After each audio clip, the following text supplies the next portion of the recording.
Howdy, nerdy romantics. This episode and the one that we will have next week, which will be part 2 of this episode, is about Ironheart. And it is a group discussion, but it's just me on here right now. And that's because I have a programming note before this episode gets started. I'm speaking from where I am at this point.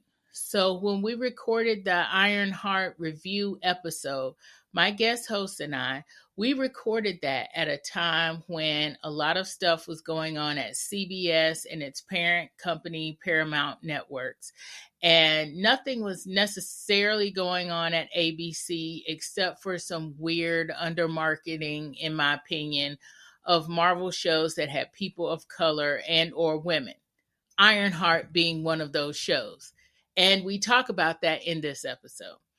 However, since we've recorded this episode, there have been a lot of other happenings in the news, specifically around Jimmy Kimmel's remarks, executives fighting, and freedom of speech being curtailed. We don't discuss that in this particular episode. Obviously, I believe in freedom of speech. I'm on a podcast. It's my podcast, and I'm talking about what I want to talk about. Obviously, I also believe in representation for marginalized communities. I'm in at least 2 of them.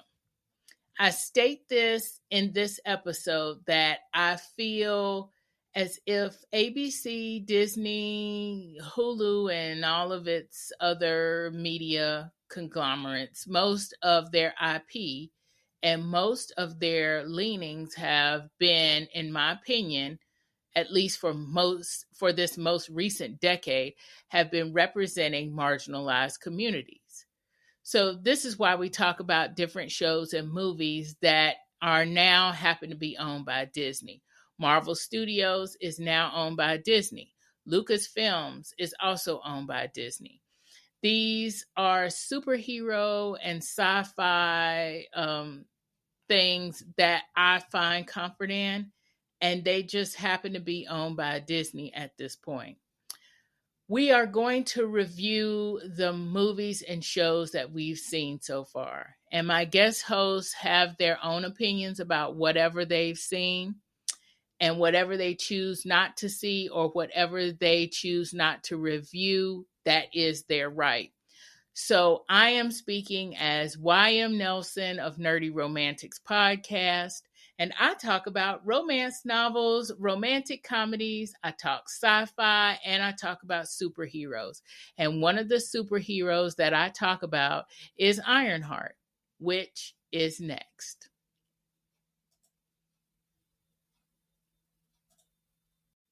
On this episode of Nerdy Romantics Podcast, we will continue our discussion of Ironheart, the Marvel TV show.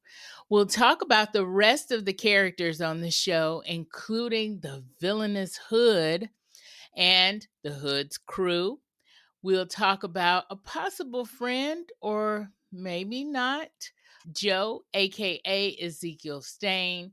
And we're going to discuss the surprise guest in episode 6 and what that has to do with the rest of the show and how we, as maybe not so much comic book nerds, how we took that.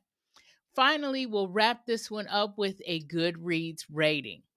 As with part 1 of this review, there will be spoilers, so spoiler alert.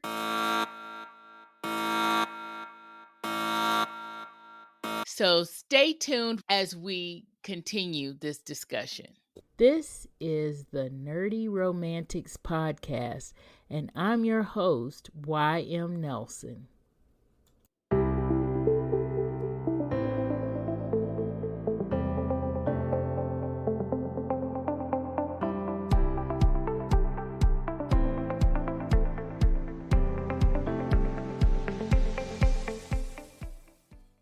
Yeah.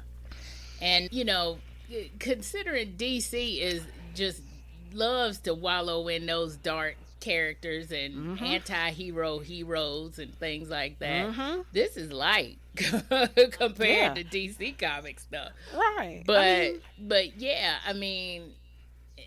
I agree. There's this And two, it also brings a depth to the character.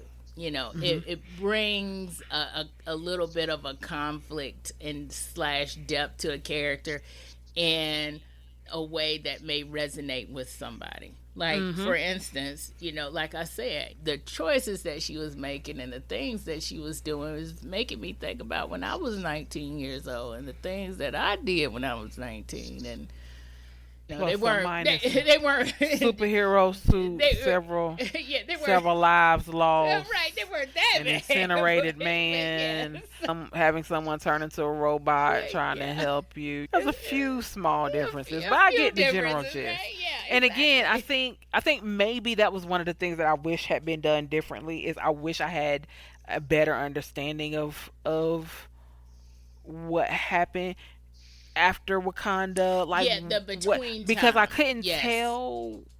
I where couldn't this is. Yeah. tell because after that point, when you bring it up, we know that she had already lost her dad. Then she gets her stepdad. Then she's got Natalie, and then we also have to, I guess, factor in the fact that she was in Wakanda when Queen Ramonda died. She was there for that. Like, I mean, she did. There were a lot of contributing factors to compartmentalizing and trying to handle all that on her own. And so I just wonder what the timeline was for all of those pieces to fall in, Right. and how far it was from her returning from Wakanda to the moment that we saw, like Yeah. how And long how that did was, that and fit where in in? that Yeah.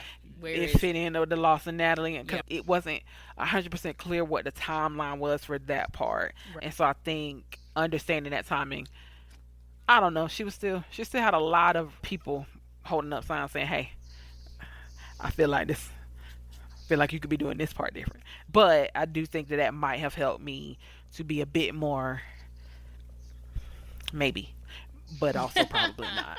Well, I think What? if it doesn't say exact timeline, but we know she's like 19, right? So Yeah. that had to, if you think about what Shaw's done, that might be at most 5 years within that whole time frame of losing her dad, Wakanda, all that. 'Cause I mean, because when he said the flashback, she wasn't. I mean, granted, it wasn't like it showed a different character, Yeah. but if she's like 19, dude, 5 years she'd been 4. It wouldn't have been that she was Right, but I a couldn't lot figure of out stuff. what, I don't remember what age she was when they picked her up from the dorm. Like that, I think that was me trying to figure out that when did that Right. happen? Like what was that? Was Yeah. And I Did she think come back from Wakanda? Was she home for right. the summer? That happened, and then she tried to go back to MIT. Like, just trying to understand like what that would have looked like to how she ended up blowing up the lab. It's not a whole huge Well, point for me, but I'm saying it would right. have been helpful to. But I think she does mention like going to Wakanda as a. I think she mentions that And she she went says to. like a summer internship, but that's Yeah, not exactly how it happened. We yeah, know but I think she that that's called it a not how it summer happened. internship just for everybody else, and not it was an Hmm. international incident. So that's what I'm saying is I just And wish, then she but started at MIT when she was what, 14 or 15. They said that when she was picking up the car parts, but I can't remember what age Remember? it was. Yeah, So okay. that's See, a maybe I that's missed that too. Okay. yeah. So I mean, but that is a gap though. And it's like Yeah. what happened in what gap? Even if she started at MIT when she was 15, when did they get her from MIT? Was it when she was actually 15 and there's a gap there, or was it when she was 16? Did all of this stuff happen within a year's time? Right, that's I what get I'm what saying. you're Did she saying. come back from That's Wakanda what you're and then she saying. was home and then she Yes, lost her family, or did it exactly. happen? Was there some time in between? Like, how How many did things that was she happen? trying to deal Yeah. with at the same time? But neither here nor there to the fact that Yeah, that after a everybody while we were just willfully making bad choices. But yeah. So wait, what else was on the list of questions? So we just started talking about the characters, but I do want to mention what I feel is Riri's foil in this, which is the Hood, Parker. Mm-hmm. I feel like they're foils of each other, kind of, in a Mm-hmm. sense. So, what did we think? What did we think about Parker Davis Robbins as the Hood, played by Anthony Ramos or Ramos? Other than the fact that he is fine. Oh, it's so pretty to look at. Yes. I mean, I'm a romance author. We sometimes root for the bad guy. But anyway, what did we think about the Hood and the Hood's crew? Anybody stand out there? Just what are our thoughts? Marcie, what are your thoughts? Other than he's So, fun, fun. I mean, as a villainous crew, I thought that Hood and his crew was definitely one of the engaging parts. Right, it was interesting to see them set up the heist. It was interesting to get the dynamic of what they were doing, to see everybody play their parts and how um and that kind of Robin Hood esque ideology that he was spouting. Of course, swarthy cousin John, always enjoyable. Also, but I like the energy and the interest that they brought, like in seeing them all together, and even before they brought on Riri. Like, I enjoyed that part of the storyline. Um, Unfortunately, cousin John and the barbecue wasn't great, um but I did enjoy that. I also liked the kind, it's not really a flashback, but like the kind of the way they introduced the Hood Yeah. and the underlying pieces of it, and the whispered voice, and that kind of thing, and then you see Yes. more closer in episode like six-ish about how that came to be. So and that evolution, I think it was really well done. I think it was really well acted. I think everybody in the crew um kind of fit their role, and I think it was fun to watch them pull off these heists and to see like these crazy schemes that they were coming up with. And um so I thought that that was well played. I think he was a really good choice for it, because Yeah. he did have a duality that he could look very much human and soft and kind of, you know, compassionate and all that, but at the same time, when he was Hood, he could turn it and add all of that depth and that anger and that rage into his whole body and his features. I think he was a good choice for that, in terms of playing a character with that many facets and having to switch between them so smoothly. I think he really did a good job there, and I think he's definitely underrated for character portrayal, because he did a really great job here. Yeah. Um, and so did cousin John. I think in terms of having the potential to take over but not, and having to see somebody who with that and their dynamic together, I also enjoyed. And the moments where he was vulnerable and looking to his cousin for affirmation, even though he's technically the one in charge. Like, I think that it was nice to see that humanity and that part of him. And I think it kind of kept us grounded in when he started to evolve deeper and deeper into the Hood. Yeah. It was still nice to see those glimpses and reminders of his humanity through those flashbacks of John, and the emotion that usually struck him when that happened. Yeah, I think it was I enjoyed it. Yeah. Yeah. He reminded me a lot of Ezekiel, I think, at the end. I think that's probably why he chose him. And to see their dynamic playing off each other too, two sons who would never live up, who had this kind of idea of never living up to their father's standards, and da da da da da. I think Right. that was an interesting kind of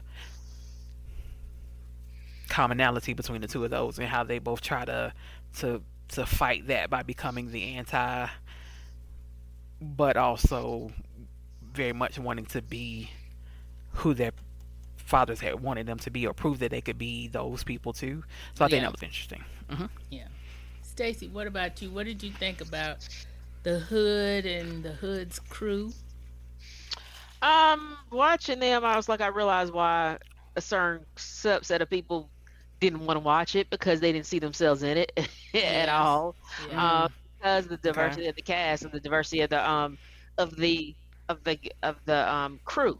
And I Hmm. Yes. did like that they did that, that we didn't Yep. have standard muscle men that were muscle Mm-hmm. henchmen. We didn't have that Yes. just regular old Yeah. henchmen. They actually had it. Um, they were different, Mhm. which you wouldn't expect. And I guess in this climate is why they did not like them, because there was no one who's a cookie cutter henchman that they can kind of root That's for true. or something like that. And it, to me, when I saw them all together, it reminds me of the Ocean's 11, Ocean's Yes. 8, Ocean's 12, Uh Ocean's huh. 13, all the Yep. Oceans All the Yep. oceans. movies. Yeah. Each And one that had one with the girls. well, and so that was still an Mhm. Oceans, wasn't it? But all Yeah, the it was Was it? Ocean's all 13. It was 13. 13. So 13. I was like, Okay. it Oh, and reminded me of the them. one with all the girls is Ocean's Uh huh. 8. Ocean. Okay, With Oh, okay. just yeah. girls as the Mhm. yeah, Ocean's 8. So I thought that was, each one had their niche, Mhm. Yeah. and just seeing their dynamic of how everybody had their niche and had their part. You had the crazy one who liked things up, and I really liked her. I was like, burn it all down. Yes. Um, That was Clown. Mhm. and then you had the siblings there, and I like Mhm. that. I mean, I was just Roz and each one Jerry. had their Yeah. niche of what they did, and it wasn't what you normally see. True. Yeah. And I like that. And seeing that, and I guess they probably didn't like it because, robot guy, he seemed like a punk. I mean, not a punk, but you know what I'm saying? That Right. he was, Golden he retriever wasn't the, at a moment. Yeah. Mhm. I'm just Right. Mhm. he wasn't Exactly. that kind of a person. Mhm. And so they probably didn't like it for that, but he was a good character. I mean, I think they all were really great to move along the story. Really Yeah. good. Yeah. Yep. But also, we said at the end, I was like, so we did this for daddy issues? And I was Yes. Yes. And That I was We like, is did. every superhero thing ever. Everywhere. You're and I was right. like, that's why. Mhm. But at first I was like Mhm. kind of into it because it felt like Robin Hood. Like you said, it was, Yeah. Right. that kind of thing. It's like, maybe this is one of those, anti-hero, really good gang, but not really, that kind of thing. Yeah. But then it's like, really, because your dad. That's why we're doing Yeah. this. That's Mhm. okay. She Um, said, "Well," and I think also when I found out that what he asked for was to be a king, and I was like, No. "Oh, that's not where I thought Yeah. yeah. we were coming I was from like, no. with this Robin Hood scheme. I thought we were trying to do something else, but nope. Help We just people or wanted something, or right. We just wanted money and power. Okay, Mhm. Yeah. well, Yeah. there we go. So, I um, think though a little bit he was pushed a little bit to say. I think that was in him maybe to say, but I think he was also pushed a little bit, right? Well, But okay. yeah, but yes, I'm going to agree. That the whole Robin Hood kind of feel, Robin Hood slash Ocean's 11 kind of feel there in the beginning Mhm. when they were, you know, um, you know, trying to get all of these companies to sign over their rights and everything. I Mhm. was like, yes. yes.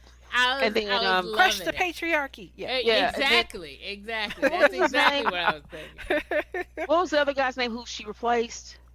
Oh, what was his Oh, name? he was Rampage. Who? Rampage. Oh, Yeah, okay. yeah, And it's Rampage. like, okay, as soon as they said he was dead, I was like, oh crap. Yeah, I yeah. knew You as you, you soon knew as it Yeah. was like, yeah, no. this was Yeah. you can join, but you can never Stuart leave. Right. You Stuart can get Clark in, but was you can't his. get out. They didn't want to call him Rampage, so they kept calling Yeah. him his government name, Stewart. Stuart Yeah. Clark. Yeah, but yes, I like them. I love Slug. I'm sorry, I'm like, we in danger, girl. Yep. Yes. Yes.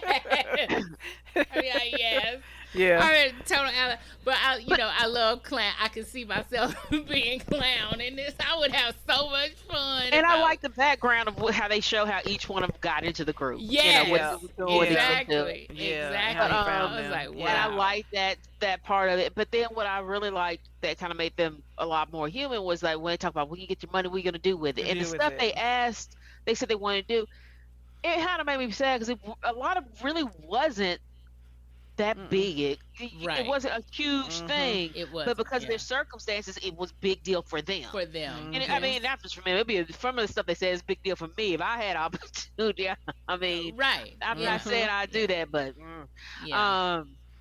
but how little they wanted, but they couldn't get, right, and considering the caliber of people they were knocking over. Yes, that's why I mean, these are like billionaires. It's not like with Batman, he's just steals from, not steals, but he low level criminals. When the robber barons are still going fine because he goes to parties with them. Right. Exactly. But you still a person now. Like he's on his own behind. Exactly. Yeah. Come on. Oh, but I think you should steal a person. I'm just no. We're not advocating stealing. We don't advocate that. I don't want to advocate that. Yeah, no, we're not advocating stealing things. But yeah, fun to watch on the show. But anyway, I'm kidding. So, but anyway, yes, I agree. I love this ragtag band of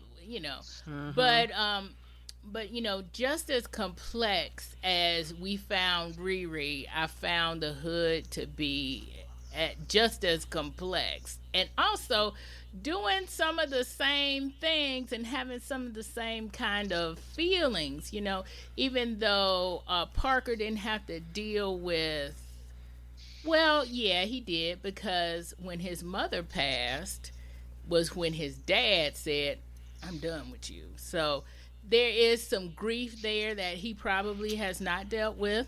Yeah. But in a sense, he had, in John, he had a protector, and that protector halfway through gets gone. And so he kind of loses his, that's when we really see the hood come out. That's when the hood really comes out.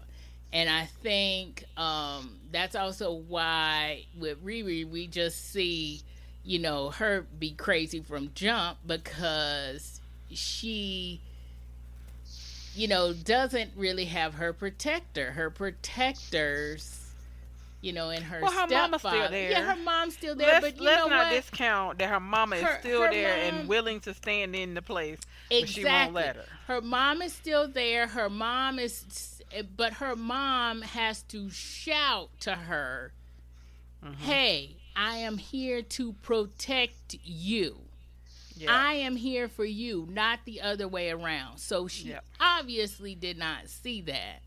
And I think that's also part of the reason why she didn't tell her mom about the hood piece when she should have.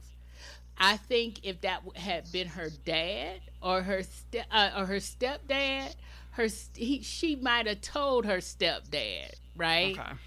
Like, Dad, what do? I got this piece of whatever, and whatever. Okay. But I think she saw her mom as needing to be protected. Exactly. Gotcha. And I can understand that. And they were kind of not on the same, and also they were kind of not on the same wavelength, because, her mom, also you can see the difference between how we deal with grief between her and her mom. Because her mom is dealing with grief, and the way her mom saw Natalie when Natalie came back and embraced, as AI, and embraced Natalie, versus the way, and also how they saw the garage. They both saw the garage in a different way. I think the mom is on a different grief journey, and maybe a healthier grief journey than Riri is. And I think that's also contributing to their disconnect, because a lot of times when people lose a family member, the surviving members don't come together and say, hey, we're all grieving in some kind of way. And instead try to deal with it alone and try to compartmentalize it or whatever they do, and don't really realize that, hey, I've also lost somebody. That same person that you lost, I lost them too. Yeah. So your support system is kind of whatever. um but yeah, I mean, I feel, and so that's the whole thing behind the whole protector thing, and why I think that in a sense Parker and Riri are they've kind of lost their protectors, or who they felt that their protectors are, because in my opinion, um obviously their mother is a protector, but also Madeline Stanton is also a protector in a sense too. Played by Cree Summer. Yeah. Oh, was loving that. I mean, the casting on this, y'all. The casting. It was epic. It was fantastic. Yeah, it was. It was just amazing. It was. And I'm just like, you have people in your life, you just not even seeing the people in your life. But when Riri actually goes to create the new suit that she wears from the car, you really see that she does have a support system if she would only embrace it. Yep. And I think for a minute there, while we were looking at the medley of wonderful times of putting this suit together, we kind of saw her put that guard down just a little bit to see her embrace the support system that she has there. And so that's the other thing. We've talked a lot about themes, so we're just gonna keep going with the characters because the themes come in with the characters. That was part of the thing. So I want to keep going with the magic part of this. So Riri's.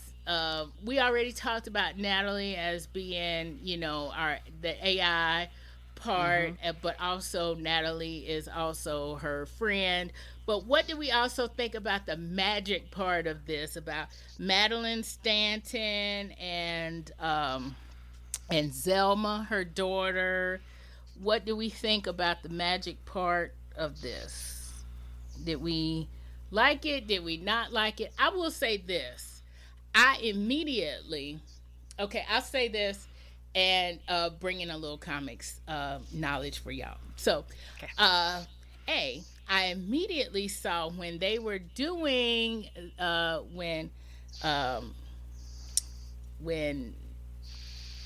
not Madeline, when I'll say it this way. Let me start over. When Parker was getting his tattoos on, I immediately saw that John, played by Manny Montana, was actually putting the tattoos looked a lot like Doctor Strange's spells, and their shield spells. And I also noticed that when Madeline was helping put the suit, put the magic in the suit, her spells also look very much like Doctor Strange's spells and his wards, and that whole, and his whole, it's not a coven, but you know what I mean.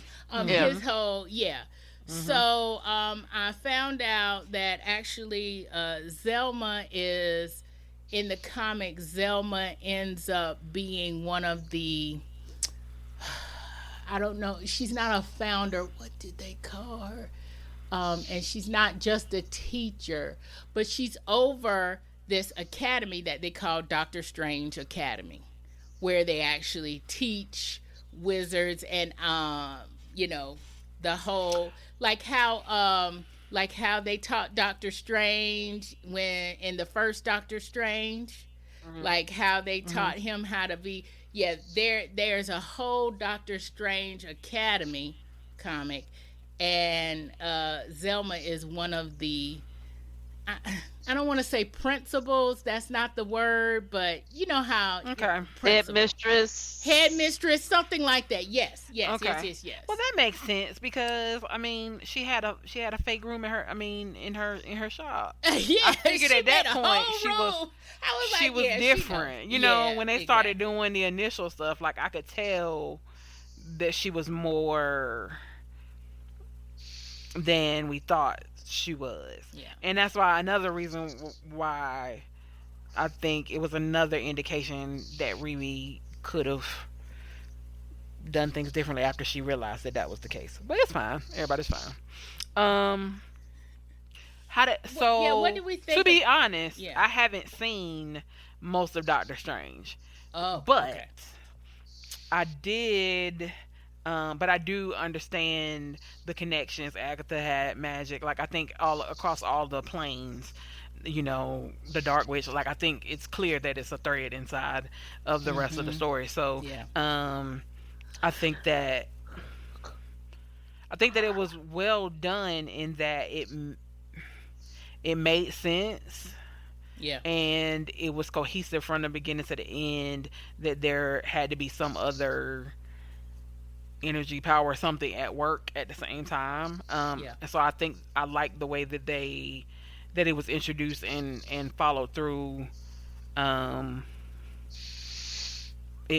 it was almost, it didn't feel out of place, right? It felt Right. like, of course, like the minute you see the hood and you realize that it makes sense that there's something else at play, right? Exactly. Um, and I do think that it was like when you see her touch down in the room and put the spell down on and he says, "Oh, so you come with magic? I thought you were all tech." Like I thought that that was a cool dynamic, and to Yeah. see that quote unquote fight scene, I think was really Yeah. interesting. So I think it was well placed in the story, and it didn't seem disingenuous in any of the, because sometimes you see magic in a movie and you're like. Eh.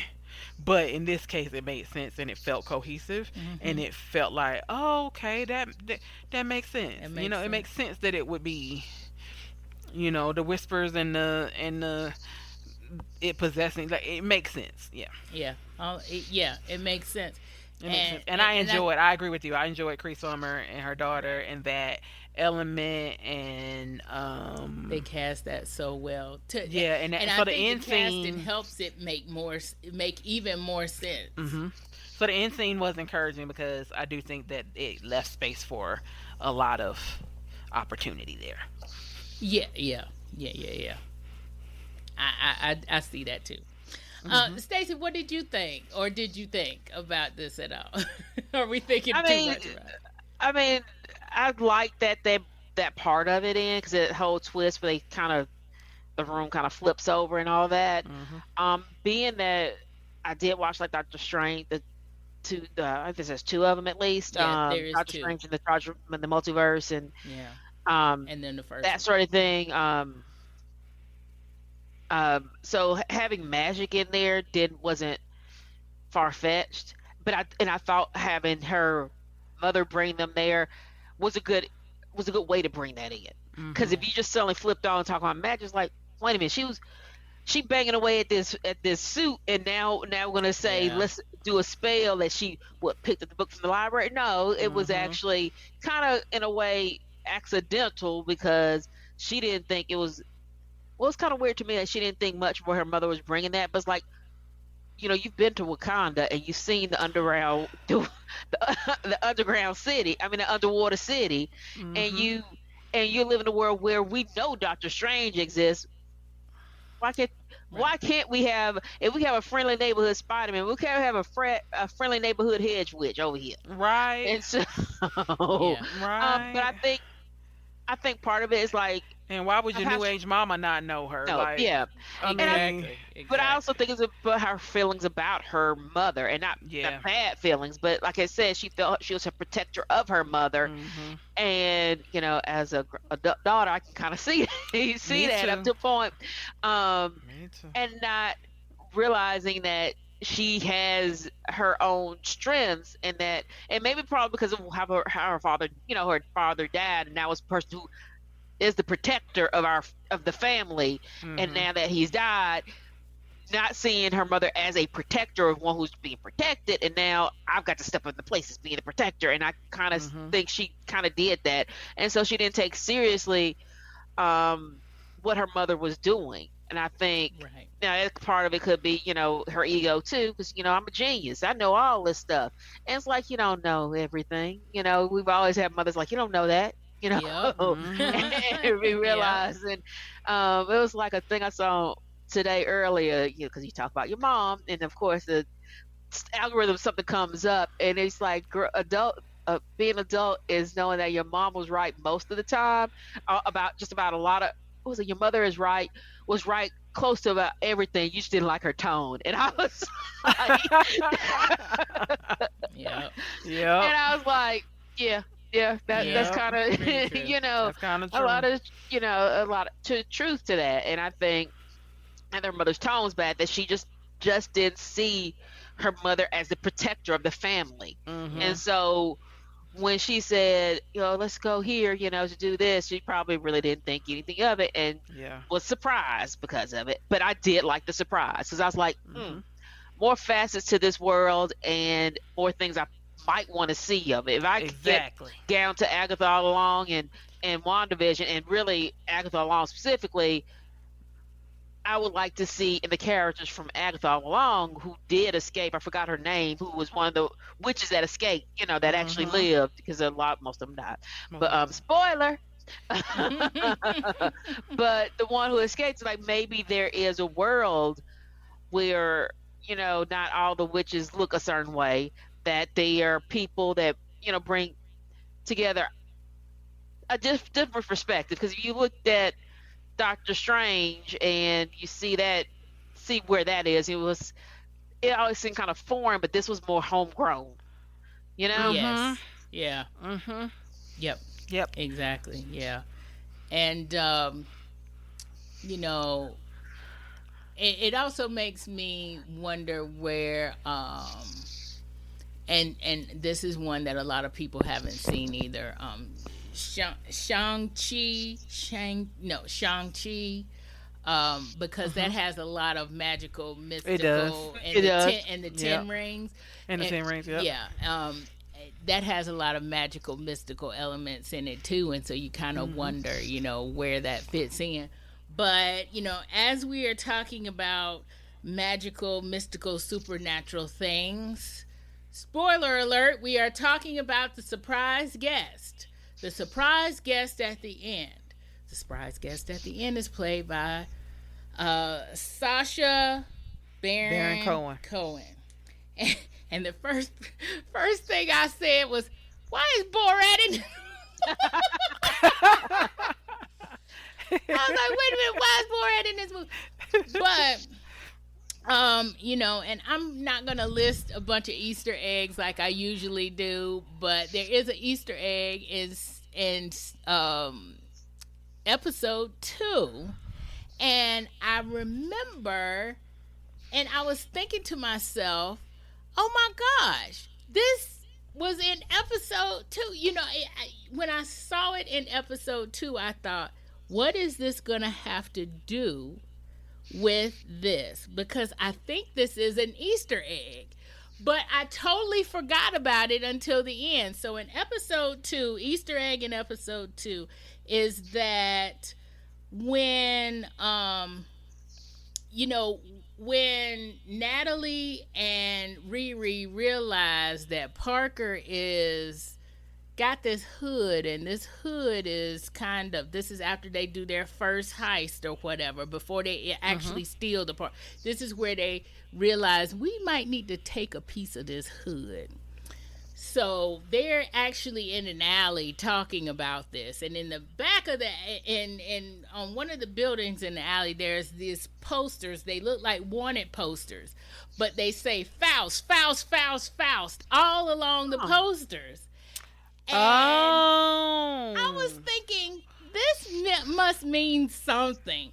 But I totally forgot about it until the very end, right? Oh. And so our So our surprise guest is Mephisto, Fisto.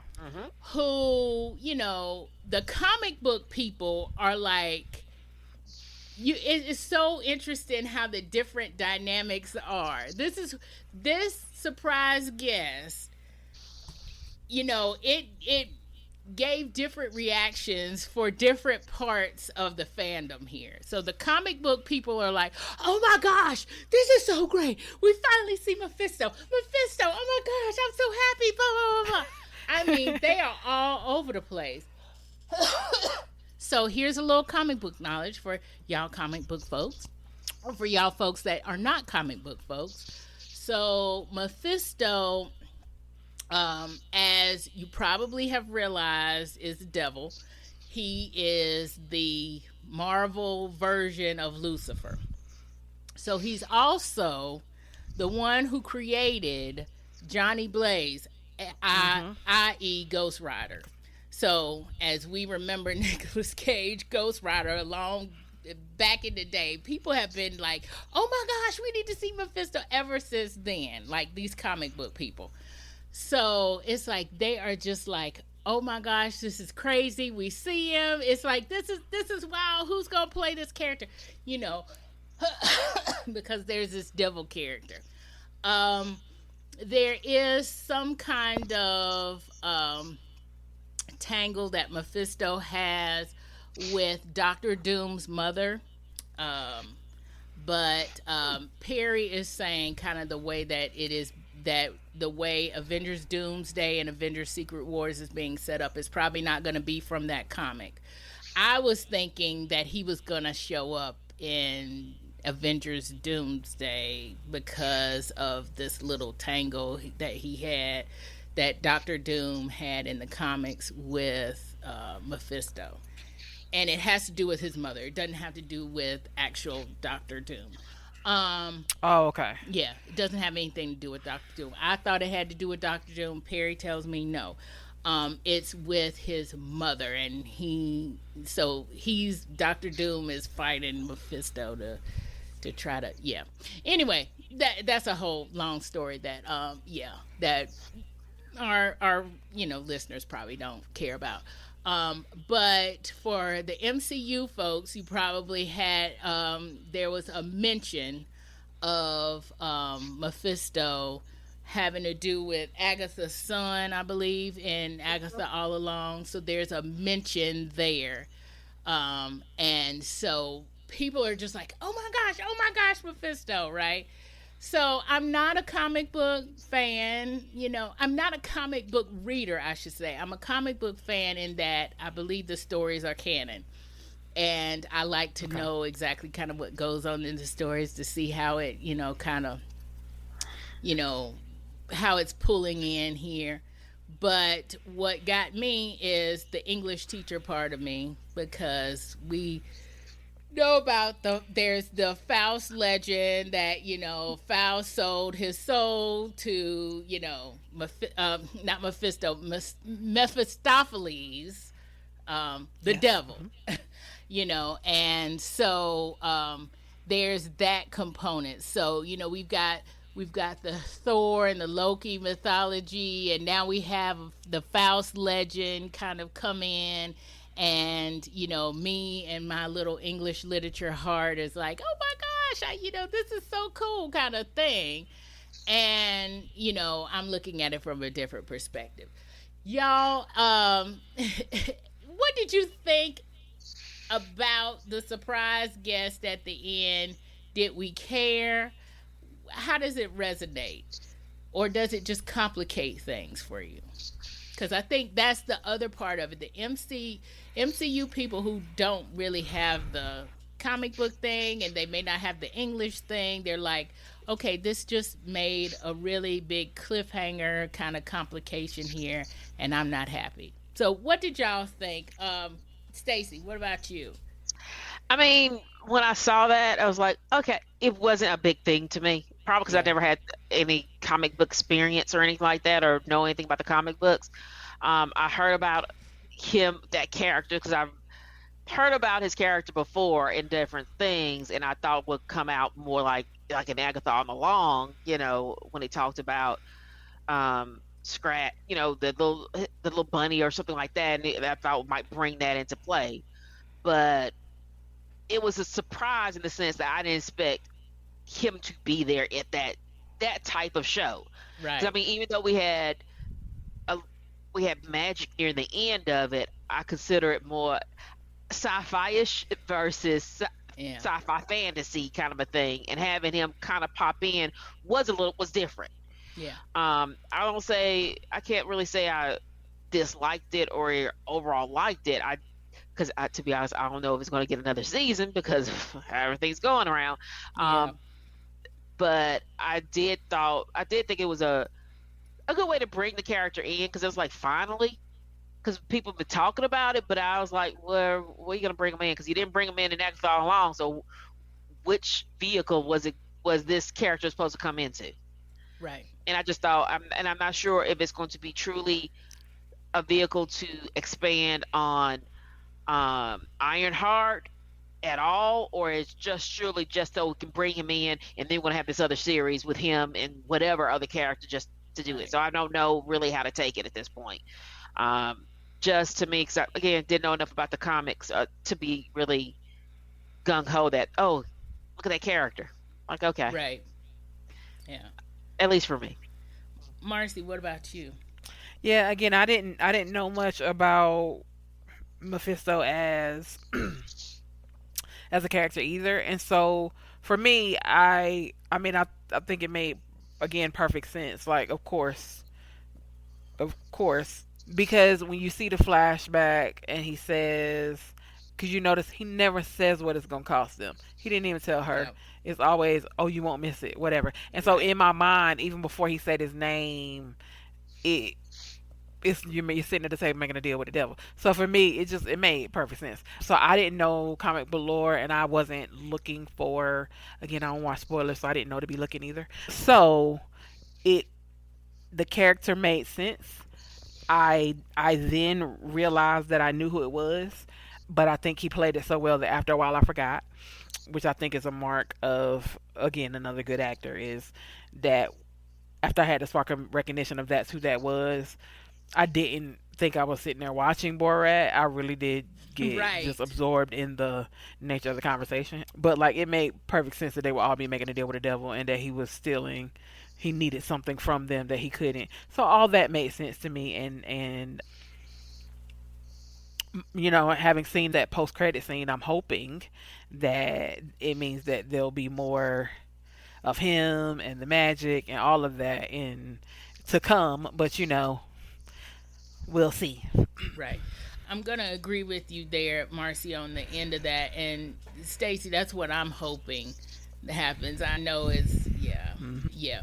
We know the state of things, but I'm kind of hoping, Stacy, like you were saying, where is this character going to fit? I don't necessarily think it does fit in the Ironheart story, but I think that it is a good segue into the magic portion, the Mm. hood portion. If they do end up doing a Doctor Strange Academy and we see Zelma and we see what that whole comic line or whatever they adapt, whatever they create from that, if we do see that, then I think that's where he will be. And I think that's also kind of where Agatha will tie in there. And we may even Mhm. see Doctor Strange again, although he's not directly in all of that. But again, I mean, this is MCU, so they have the comics as like I say, the comics is canon, but then they do different things too. So that's kind of where I see it going. I see him bridging the whole magic portion of Ironheart with the whole magic portion that we already know, like the Agatha and the Doctor Strange part. And maybe even bring in, Shang-Chi and the Ten Rings, maybe, Okay. since there's a mystical element there. And then again, he is the devil. So, he spans. It's not just about magic, but as Perry says, he is a pretty big player in the Marvel universe. So yeah. But yes, I mean, we talked a lot about these characters. We've actually even hit on a lot of the themes that I saw. Grief and loss. We talked a lot about grief and loss. We talked a lot about her being a young genius and about the genius complex too. Before we leave the whole genius complex, and before we leave the whole good and evil kind of thing, I think that, and Marcie's talked a lot about Ezekiel Stane, who we first meet as Joe. And we see him as being very good, but we see him as going over to the bad side, and then we also see him go back because he realizes he's on the bad side, and not only is he on the bad side, but he doesn't own it. So, the admin of his robot program is Parker, as we know. And so I'm going to have to agree on the outside of things. I have to agree with Staci that I think that's a lot of the reason why the incels did not like this, because he's a complex character, but he's not a controlling character like we see in other stuff, right? He's not the one that's over everything. I mean, in a way they played him like he was a weak yes kind of a character. I mean, I'm not saying as a person, but I mean weak as in he wasn't a strong character. His neighbors were taking advantage of him. He couldn't stand up to them and all that. And granted, Riri did bring him to the dark side in a way. She did. But at the same time, I think he knew. I mean, I think it was just that it came out of anywhere from nowhere for him. I think once he got a taste of being in control, he kind of started to go into. He got a taste of it with her, and granted, he just kept on going with it. But after they interaction, like with his neighbor, that just changed. And you were hoping like, let's stop right there. It's like, no. And right.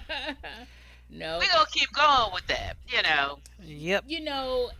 As you say that, I totally agree, and I think what I mean, his father is Obadiah Stane, right? And we saw him in Iron Man, and we saw this is a controlling, I'm on the dark side, I'm gonna do whatever I want to do kind of dude. And I think you can't tell me nothing. Exactly. You cannot tell me anything. I'm gonna make my own iron suit, and I'm gonna do it better than you, Tony Stark.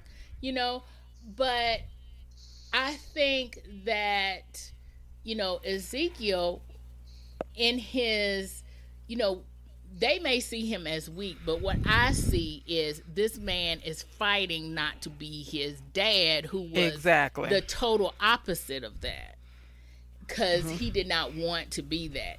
And it was almost like he was kind of fighting his own, like fighting himself in a way. Like he is his father's son. And by being Joe, he wasn't weak. He was just fighting not to be his father, a reincarnation of his father. But I'm educated and actually can see layers of characters. I'm not a raging incel who just sees one side of things and says, oh, this dude is weak. No, that dude is not weak. That dude is fighting against, I never saw him as weak. I always saw him. I think it takes a strength to say I'm not going to be like that.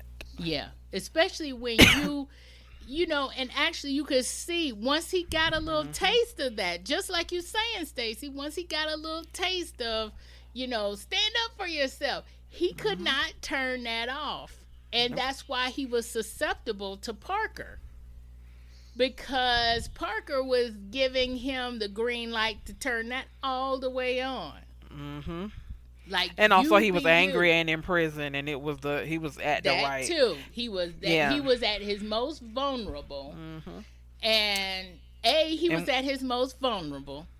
B, Parker was playing into that. hmm But C, they also had the same target, Riri. yeah, the enemy. Remember, I sent that text. I said the enemy of my enemy is my friend. Right. They had at the same. They were both angry at her at the same time, and he came Exactly. and he literally caught him on the right day. Like he was Exactly. like, Caught "Oh him on the yeah," best day he could have. Yeah. because And that's what again, but happened. when he said to her, I I have all this anger, and I don't know where to put all this anger. Yeah. So just know that you and I are not done.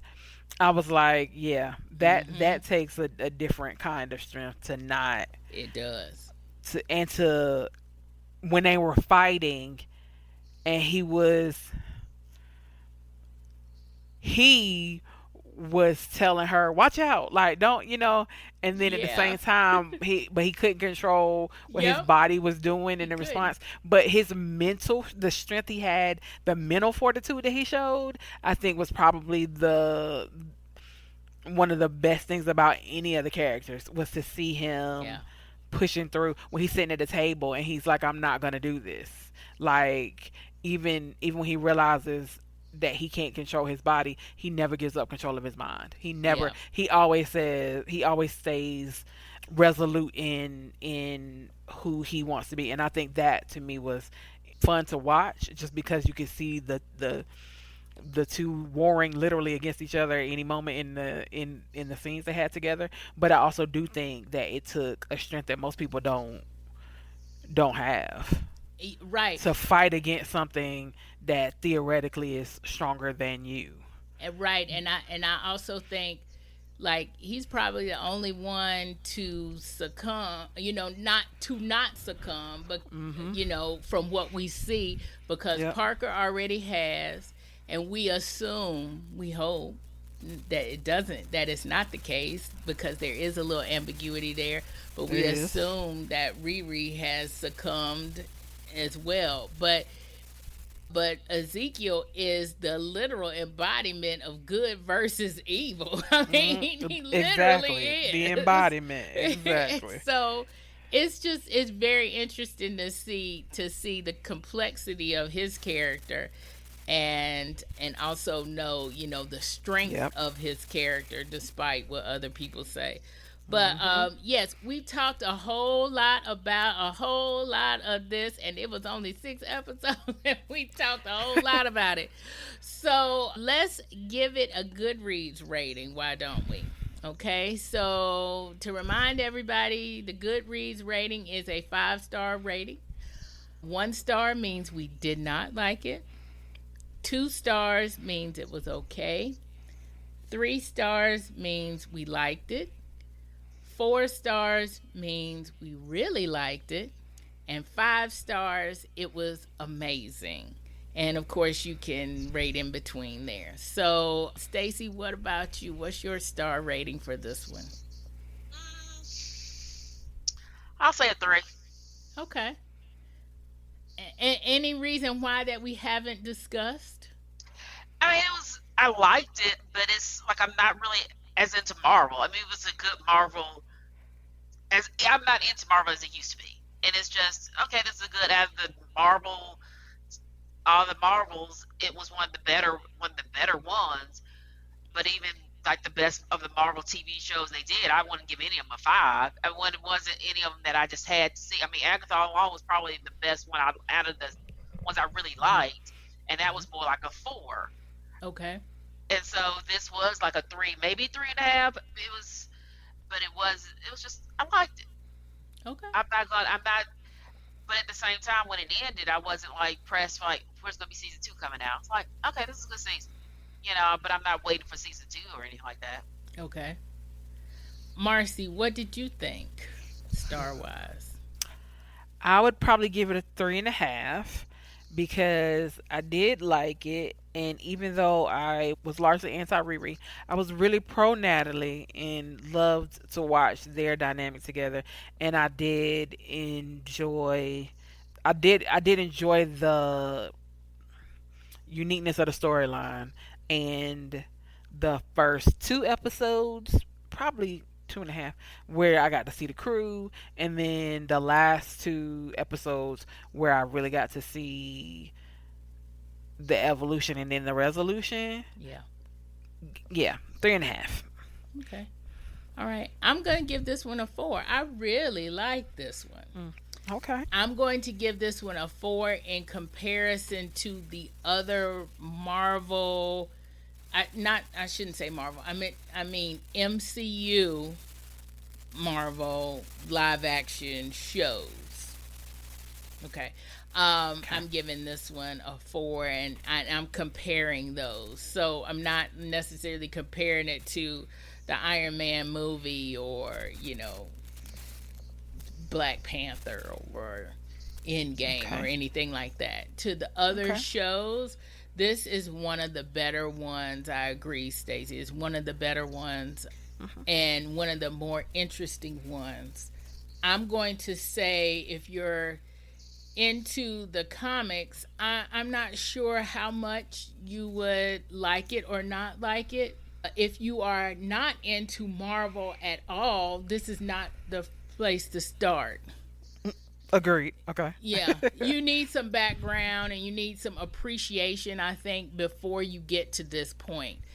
And to me, that's also why I give it a 4, because I can kind of see some of the connectedness between, with the Doctor Strange. I see some of the connectedness there. A lot of what she did, Riri, what she did with the Iron Man suit, we saw in Iron Man.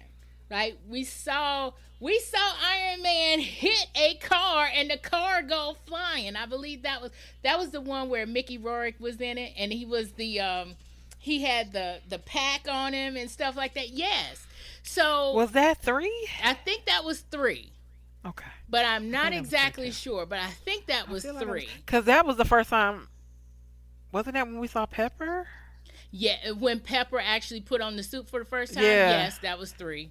Yes. Yep. So that was 3. Yeah, it was 3. So, and then of course, like I was talking about the shield things with Doctor Strange, the what do they call those? The runes, I guess. The Sigils. right. Yes, the sigils. They look like Doctor Strange. So I see the connectedness that it's supposed to have, but it stands alone kind of as its own thing. It is definitely the origin, kind of, sort of. We saw part of the origin in Wakanda Forever, but it's kind of the origin in this universe's of this universe's Ironheart. And I agree. I yeah, agree and that you don't have to know right, you don't have as to know much right. as much Marvel lore to get into it, because you don't have to, like, if you didn't catch any of the Easter eggs, if you didn't catch the Doctor Strange connection, even, you could still, because I Yeah, didn't know, yeah, you could still enjoy this one. I agree. yeah. It's a You mid range. can. It's a mid range one. I think it's fun for all groups without necessarily having to be overly invested in any one. Exactly. Exactly. That's why I like it. I don't necessarily see it as an entry point into this universe, but as its own thing. But it kind of could be, It because you could don't be need you okay. don't need a lot of context. Like, you don't have to know that you've seen any of this before in Tony Stark for you to appreciate it for her. Like, I That's think true. in that regard, I think it is a little bit less. I don't think it has as many prereqs as it doesn't have to have as many. I think if you know all of that, it Yeah. enriches the story. But if you don't know any of it, I don't think it takes away from the story. Yeah, I think the only thing, Yes. when I watch something beforehand, it would be Wakanda Forever. Because Yep. when I mentioned it to my parents, and they were going to be doing this podcast, Ironheart, he's like, I talked to told him, like, do you remember Wakanda Forever? And he's like, yeah. You remember that girl from? Like, yeah. And I was like, that's her. It's her. And Yeah. he's like, oh, I think I might see it then. And I mean, it was Hmm. that kind of thing for someone who doesn't really pay attention to the MCU or Marvel movies or comic books, but somebody like that was like, oh, Hmm. I got. She's from there, and kind of goes from there. Yeah. And my mom, very similar. I told her we were doing a podcast, told her it was on Disney Plus. She also watched it, but she's only ever seen Black Panther and Wakanda Forever. Right. Yeah. Yeah. So yes, I'll amend that. You know, you can. This can be your start. I do think you need to see Wakanda Forever to really see her beginning origin. But yeah, this can be an entry point. Yeah, but I think if you didn't, you still don't. It can really be a solo point. I guess is my thing is that you don't necessarily have to watch every other thing to really get all of this. Right. You know, because I think it's not like Avengers or any of those where you really didn't need to know where each of the characters was coming from to make it make sense why they were there. This one is kind of, even if you didn't know, you could still follow along because the story was contained enough that you could watch it all the way through and be like, oh, okay, cool. And then if you saw another Marvel somewhere else, you might pick something up as an Easter egg. But if you didn't, it's fine. Yeah. My mom watched it and she had no problems following the story of being engaged in it, even though she's only ever seen the Black Panthers. Right. And I kind of feel that same way. I kind of feel that same way about Moon Knight. That yeah, that can be, it doesn't seem connected to, every other thing, right? I also feel that a little bit about Echo as well. So you only really have to, and partly it's because of the way they told that series. Well, they tell you about it in the first episode, but she ends up being mentored by the mayor, who is the villain in Daredevil. But they tell you that in the first episode. So there are some things here that you can really just appreciate on its own for it being itself. So that's why I think I really liked it. And I will say too, partly the reason why I really liked it is the whole literature part of it, the whole Faust, the whole story thing, and the whole cinematography stuff of this, y'all. The cinematography is good, pretty. The action is good, it's all good. And obviously the representation, loving all of that. So yay. Yeah, that's that. But ladies, I'm so glad y'all came on to talk with me about Ironheart. Oh my gosh. We've had a nice discussion here about Ironheart. Probably gonna be 2 episodes. Thank you for coming on and talking with me about this. Thanks for having me. Thanks for having us. Hi. Want to get show notes from this and future episodes in your inbox? Then subscribe to Nerdy Romantics newsletter at nerdyromanticspodcast.com/subscribe. Nerdy Romantics newsletter not only has show notes, but nerdy and romantic recs and sneak peeks and exclusives of my spicy nerdy romances and love stories. I love talking sci-fi, superheroes, fantasy, and romance books, movies, and shows with my friends. So share this podcast with your nerdy romantic friends.